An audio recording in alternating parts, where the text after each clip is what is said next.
In New York State, the process from referral to eligibility determination for special education is 60 days once the guardian's signed consent forms are received. The process begins once a referral in writing is made to the Committee on Special Education, or CSE.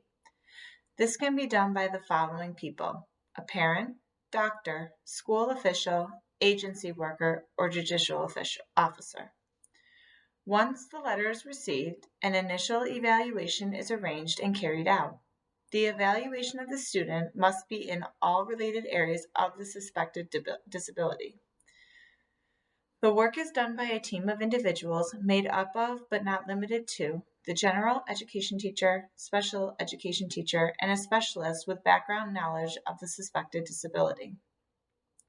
Some areas that might be tested are health, vision, hearing, social emotional, general intelligence, academic performance, vocational skills, communicative skills, and motor skills.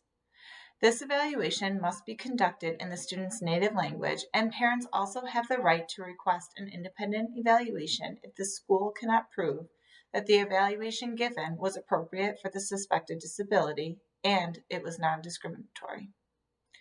Once the evaluation is completed, a meeting is held with the CSE to determine what types of services, accommodations, and programs, if any, are required for the student.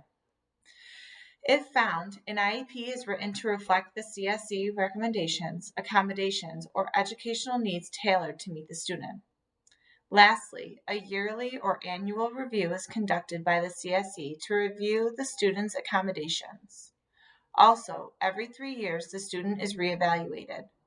Parents do have the right to request a reevaluation every academic year if they feel it is needed.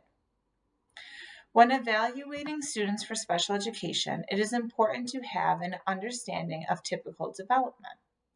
This will allow for students' strengths and challenges to be acknowledged and assessed if a deficit is present.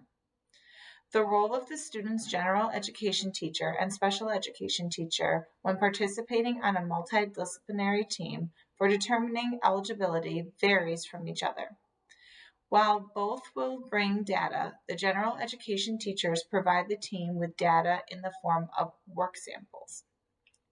The teacher also gives insight into how the student responds to their peers and how they behave in social settings.